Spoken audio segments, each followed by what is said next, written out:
Do well to fear me, holy man. I am Hadrada, king of Ekuru, and I have brought death to many. Many of your brothers lie dead.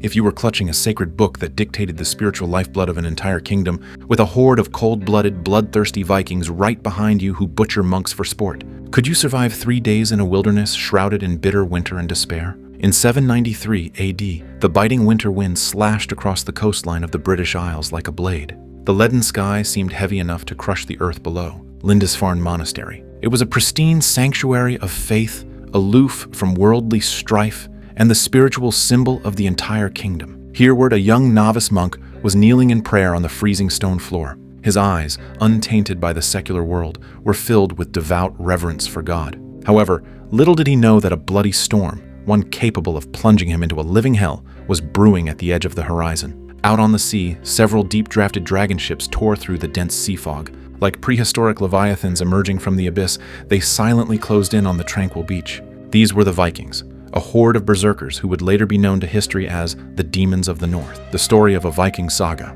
The darkest day raises its bloody curtain amidst this suffocating, ruthless massacre. Accompanied by deafening war cries, the heavy monastery doors were violently smashed open by a massive log. Amidst flying splinters of wood, a horde of Viking warriors clad in animal pelts and wielding heavy battle axes surged in like a breached dam. They asked for no reasons and listened to no prayers. Their eyes burned only with a greed for gold and a frenzy for slaughter. In an instant, the monastery was reduced to hell on earth. The once sacred hymns were replaced by agonizing, blood-curdling screams. Trembling uncontrollably, Hereward witnessed this atrocious scene unfold. The revered elders and the brothers he had spent his days and nights with were mercilessly butchered by the Vikings. Blood stained the monastery's altar red, soaking into the sacred scrolls scattered across the floor. Hadrada, the Viking chieftain, possessed a sinister gaze and exuded a brutal aura that reeked of blood. Standing over the strewn corpses of the monks, he arrogantly proclaimed his dominance. But Hadrada had not crossed the sea merely to plunder gleaming gold and silver. His true target was a priceless treasure rumored to possess incredible power, the Holy Gospel of Lindisfarne. Tell the rest to load the boats, take as many slaves as we can carry. Tell them to wait offshore. We will butcher the keepers, and we will have their book. In this desperate, hair-raising moment, Hereward's mentor, the old abbot of the monastery, thrust the heavy gospel into Hereward's arms and urged him to flee. Without even a moment to wipe the tears and splattered blood from his face, Hereward slipped away under the abbot's cover.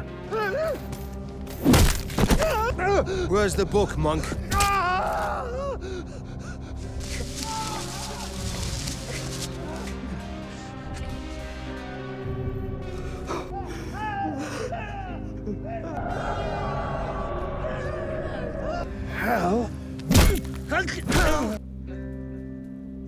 He stumbled into the vast, primeval forest. From that moment on, this young novice monk, who had never so much as hurt a fly, was thrust into a desperate and unspeakably brutal struggle for survival.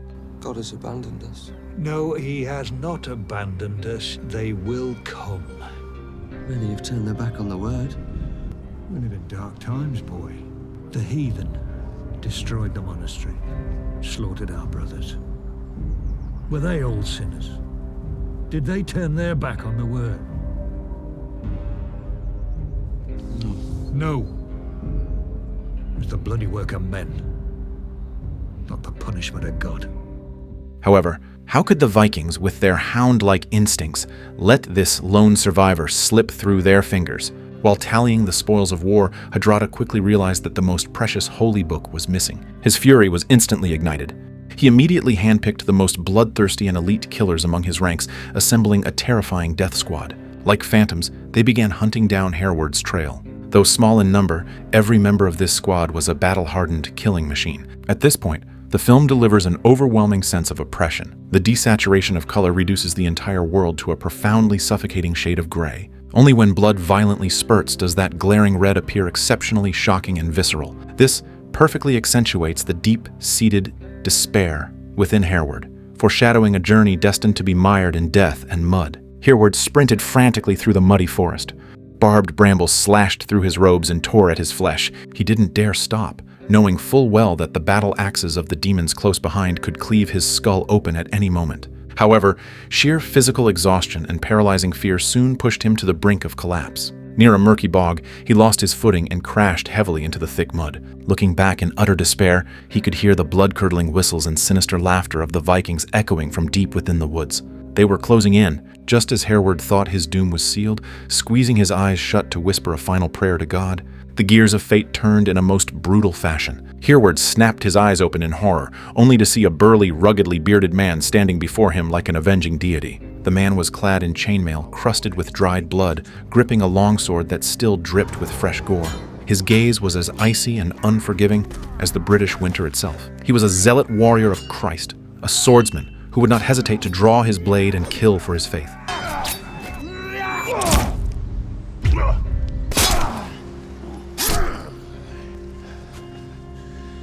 Faced with Hereward's trembling terror, the mysterious swordsman showed not a shred of pity. Aethelwulf merely cast a cold glance at the parcel. Hereward was clutching for dear life. The swordsman's voice was gravelly and low, yet carried an undeniable, commanding weight. And so, an odd and deeply unsettling alliance was formed.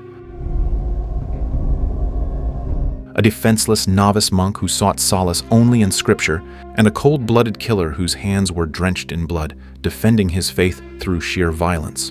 Together, they embarked on the arduous trek toward the Iona monastery.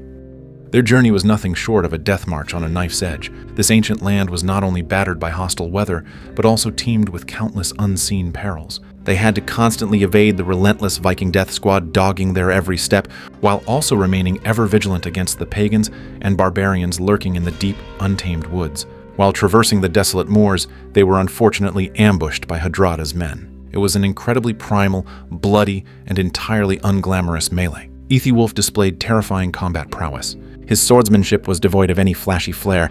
Every single strike was calculated to claim the enemy's life as swiftly and lethally as possible.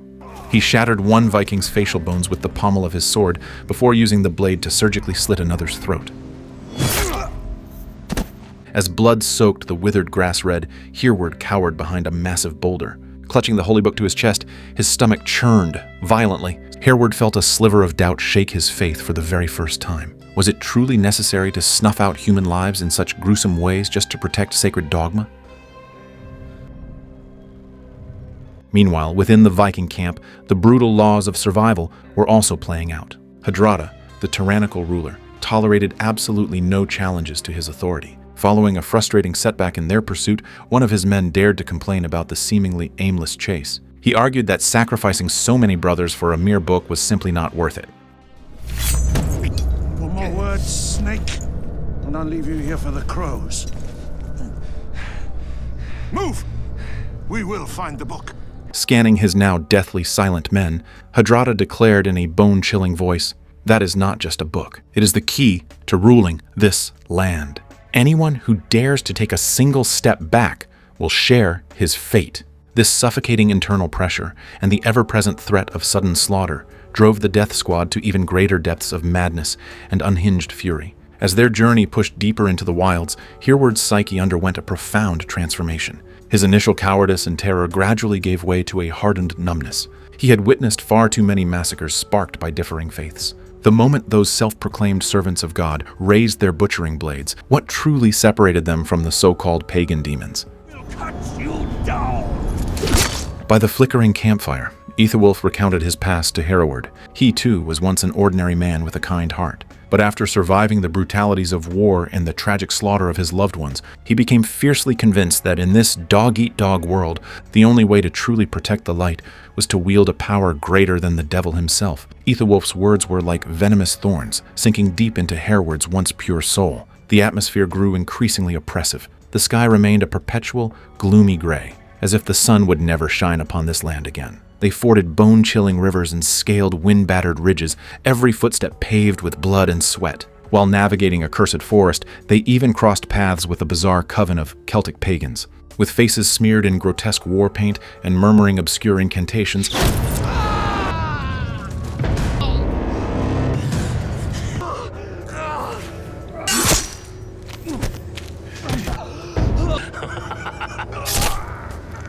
These witches attempted to break Hereward's will using hallucinogens and psychological torment, all to snatch the sacred book from his grasp. This harrowing encounter magnified the terror lurking within Hereward's heart to an unimaginable degree. In his hallucinatory delirium,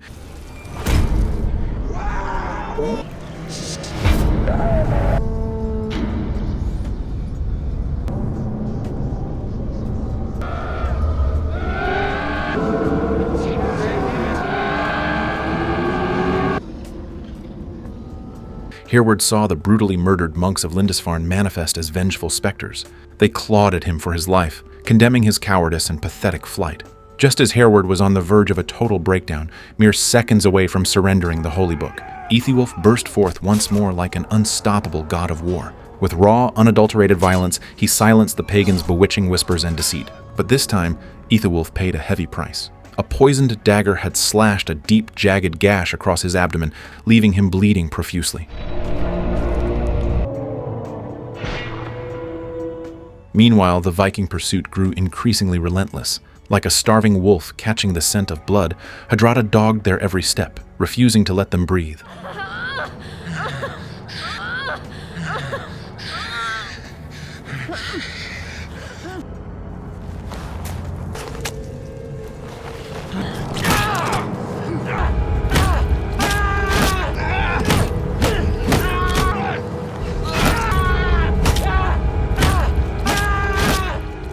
Without another word, the two sides clashed like savage beasts. This was by no means an evenly matched duel. It was a one-sided sacrificial slaughter. Fueled by sheer, terrifying willpower, Aethelwulf fought tooth and nail, desperately parrying the Vikings' relentless onslaught.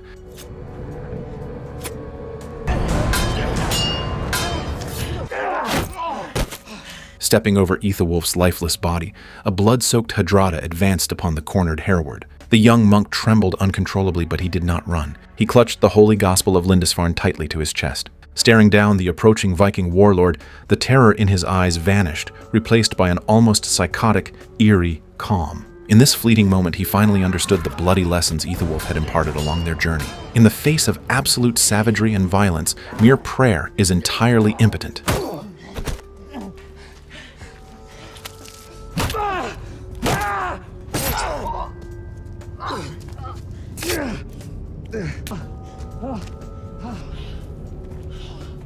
He knew full well he stood no chance of defeating Hardrada, but he was ready to lay down his life to defend the sacred, inviolable faith he held in his arms.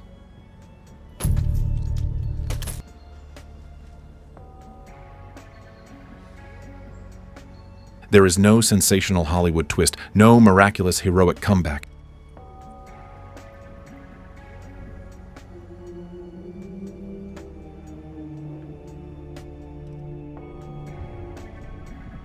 A Viking saga, The Darkest Day, is not a thrilling action movie, but a cold medieval elegy. Stripping away all romanticism, the director uses cruel, unvarnished realism to portray the brutal collision of faith and violence.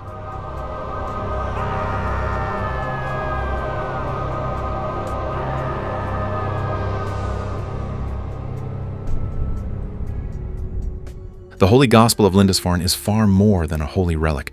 It serves as a bloody touchstone for human nature. The protagonist's harrowing transformation from a cowardly priest to a blade-wielding warrior lays bare a cruel reality. In the depths of extreme darkness, pure faith is no match for the primal instinct of survival. In extreme darkness, pure faith is no match for the instinct to survive. In order to live, one must be more terrifying than the devil.